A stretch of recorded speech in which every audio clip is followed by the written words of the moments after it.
Cordial saludo, estudiantes. En esta oportunidad vamos a estudiar el tema estudios estadísticos. Les habla su profesor José Metinueta. Gracias por abrirme este espacio.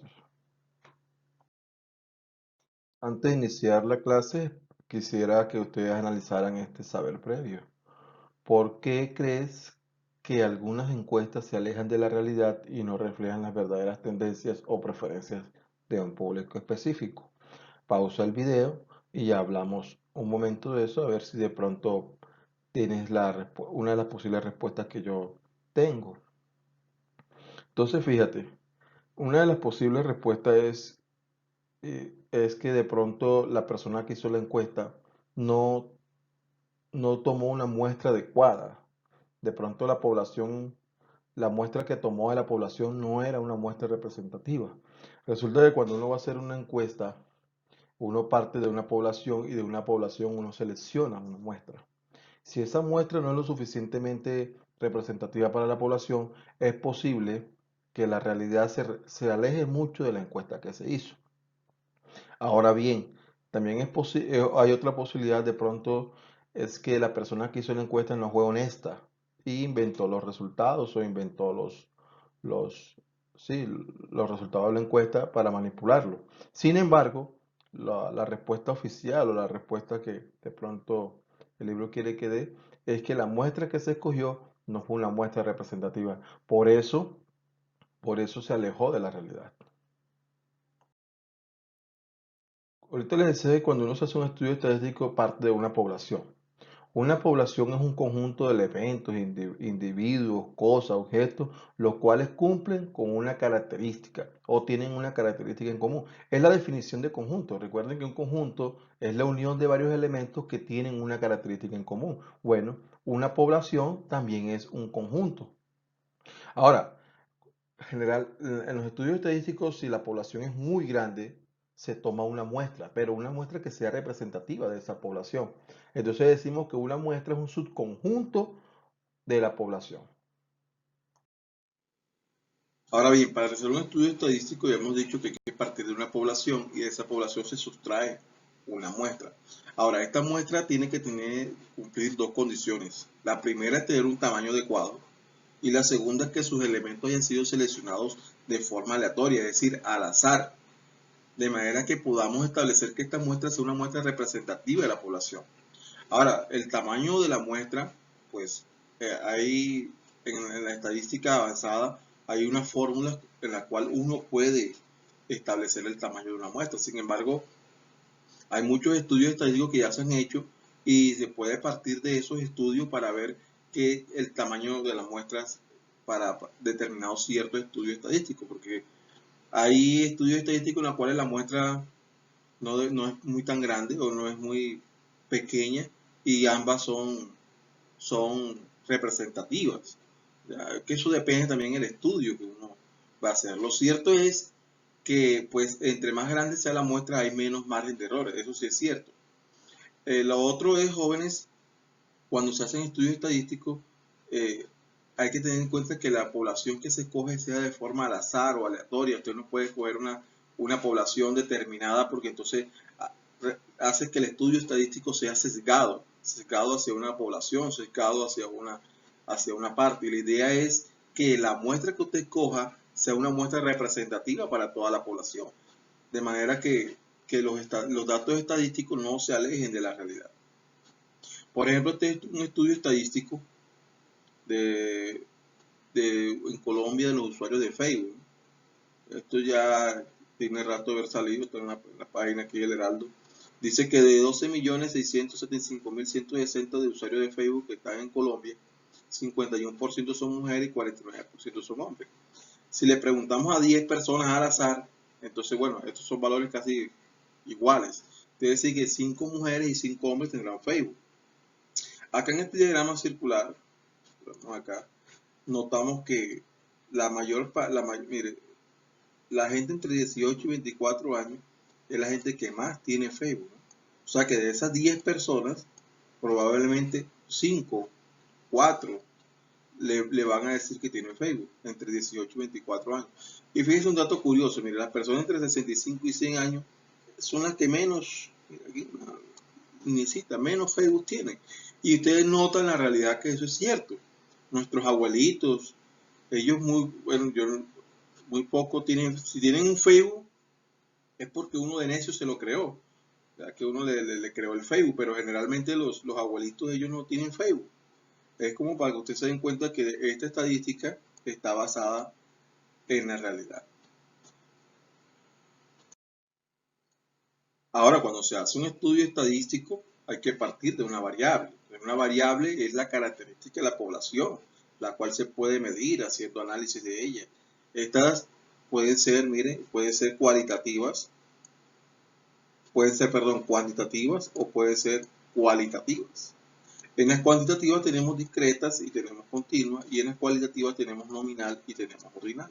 Entonces, ¿cuánto es una variable cuantitativa? Cuantitativa viene de cuánto, cuando se puede contar. Las variables cualitativas son aquellas que definen una cualidad, una referencia, un gusto de una persona.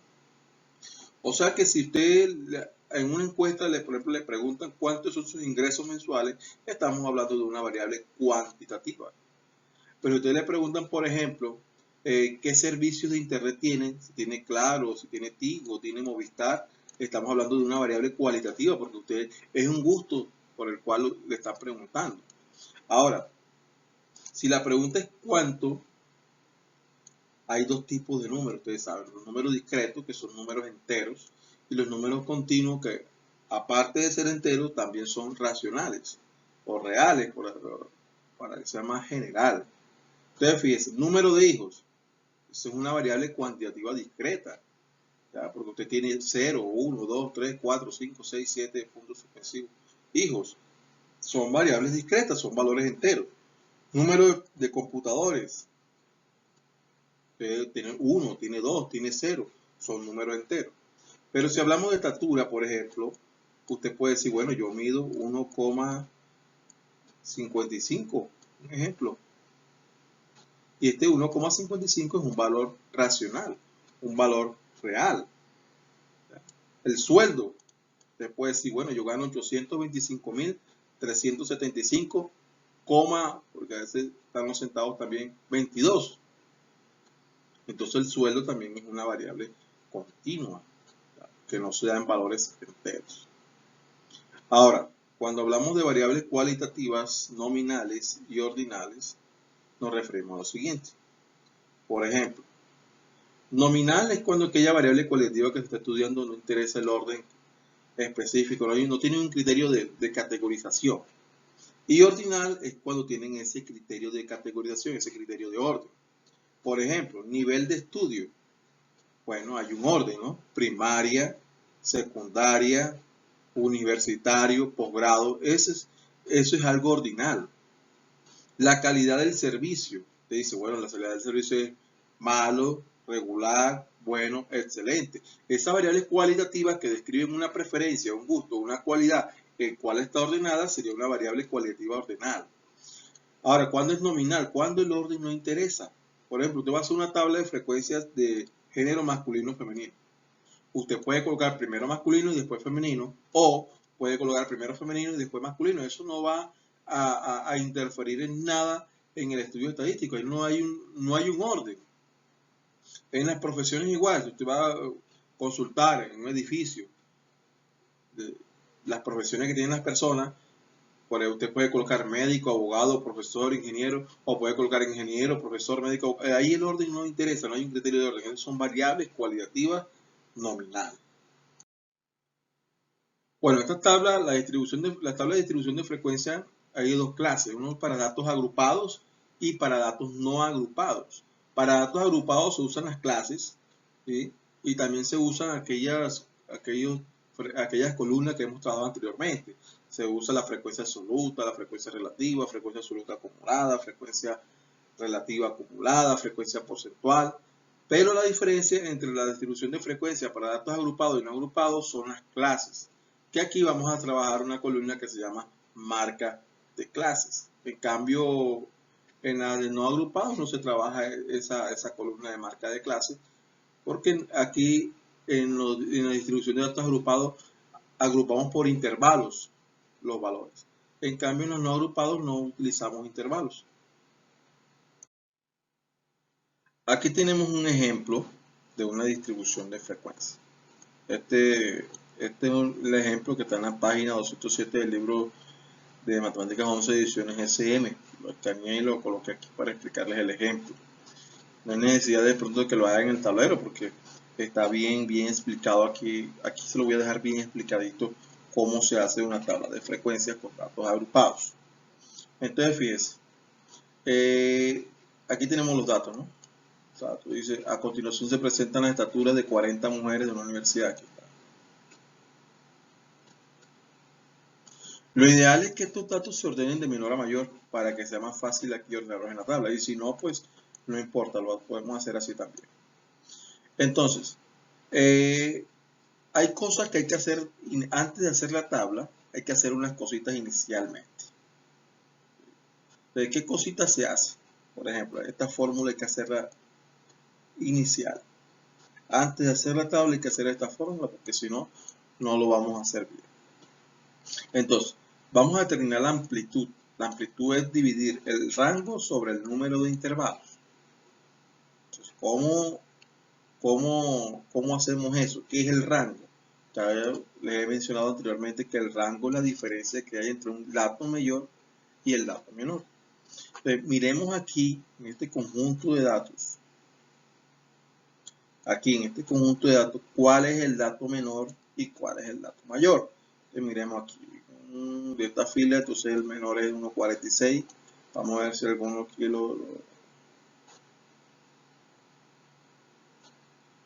Entonces el 1,46 es el dato menor. Ahora el dato mayor. Miremos cuál es el dato mayor. 1,63, 1,81. Bien, entonces tenemos aquí que 1,81 es el dato mayor de esta fila. Sigamos buscando a ver si hay uno que lo supere. Aquí tampoco hay, aquí tampoco hay, no hay. O sea que el dato mayor es 1,85 y el dato menor es 1,46. Aquí está la diferencia. 1,81 menos 1,46, eso da 0,35, que es este 0,35 que ustedes ven aquí. Ahora, número de intervalos. Bueno, en esta bibliografía, porque eso cambia dependiendo de la bibliografía, en esta bibliografía lo que hacemos es sacar la raíz 40 de la raíz cuadrada de la cantidad de datos que hay en este conjunto de datos. Como que hay 40 datos, entonces sacamos la raíz cuadrada a 40. Ustedes saben que la raíz cuadrada de 40 sería 6 por 6, 36, 6, algo. 6.3 es la raíz cuadrada aproximada, ¿no? Que no es una raíz cuadrada exacta, es la raíz cuadrada aproximada de 40, 6.3.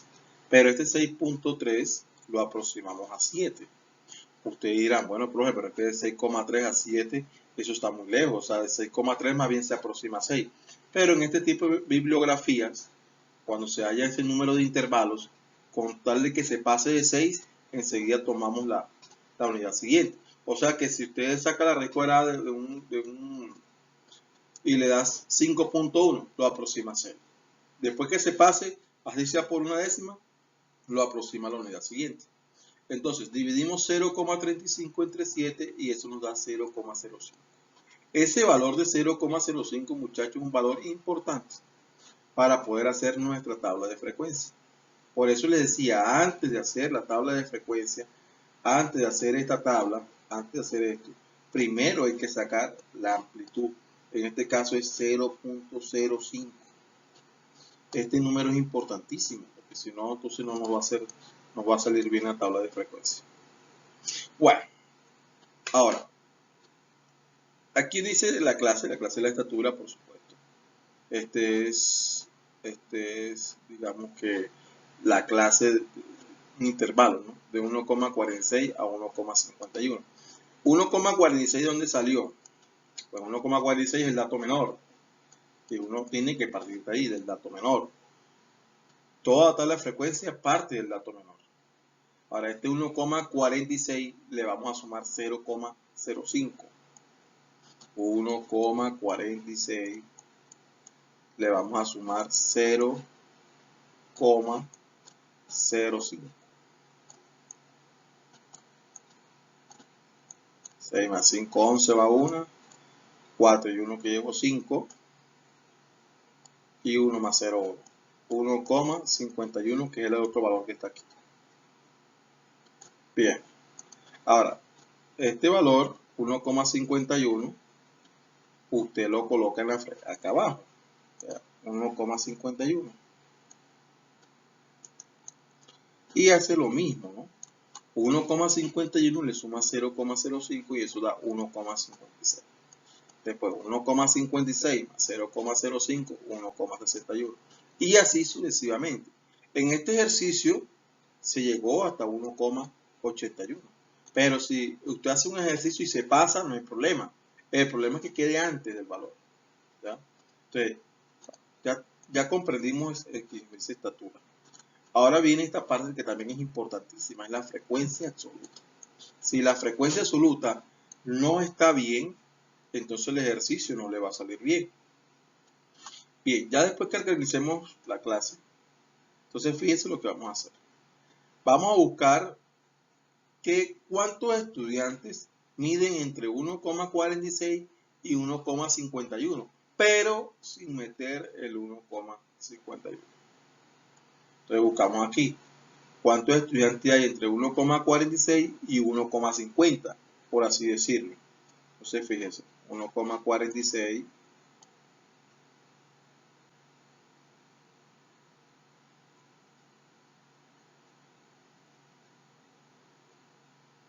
1,46, otro no lo veo, este 1,50, aquí está. 1,46, 1,50, por eso es que aparece el número 2. Ahora, entre 1,51 y 1,55. Entre 1,51 y 1,55. Bueno, vamos a dejar estos resultados de amarillo. Los que estaban ahorita. 1,46 y 1,50. Ahora vamos a resaltar de rojo lo que sigue. 1,51 hasta 1,55. Este me sirve. Este me sirve. Este me sirve.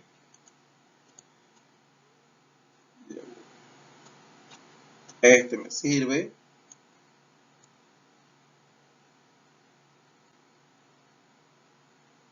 Entonces fíjense que tengo 4 estudiantes que están entre 1,51 y 1,56.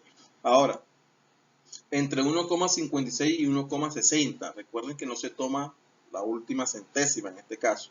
1,56 y 1,60. Entonces, este sirve. Este sirve.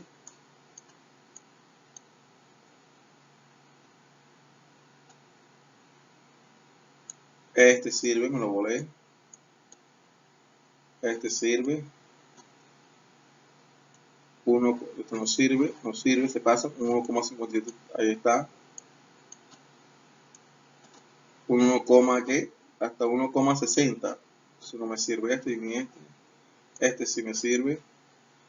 1,59 me sirve. Este 2 me sirve. Listo, entonces contemos. 1, 2, 3, 4, 5, 6, 7, 8. 1, 2, 3, 4, 5, 6, 7. 1 que vamos a borrar aquí. ¿Será que uno conté de más? Este lo conté de más. El 1,65 está mal colocado, es hasta 1. Entonces, coloquemos de nuevo. Acá, acá, acá y este. Entonces, 1, 2, 3, 4. Está el otro. 5. Está el otro. 6, 7 y 8. 8. Ahora, entre 1,61 y 1,65. Entre 1,61 y 1,65, que hay 1.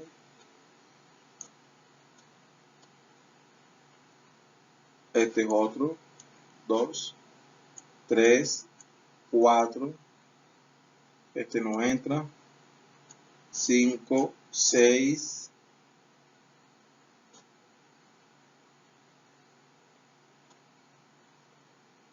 6 y este 7. Fíjense que hay 7. Bueno, así sucesivamente hasta llegar hasta el último intervalo, ¿verdad? Bueno. Ahora dice esta es la frecuencia absoluta. Ahora viene la frecuencia relativa, porcentual incluso. ¿Cómo se da esta frecuencia relativa porcentual? De la siguiente manera. Este número 2, lo dividimos entre 40 porque es el total de datos. Y el resultado que nos dé lo multiplicamos por 100. Y eso nos va a dar 5. O sea, 2 entre 40 por 100 nos da 5. El segundo valor, 4. 4 entre 40, 4, vamos a escribirlo, entre 40. Y eso lo multiplicamos por 100. Y eso le va a dar, con toda seguridad, 10. Así hacemos toda esta columna.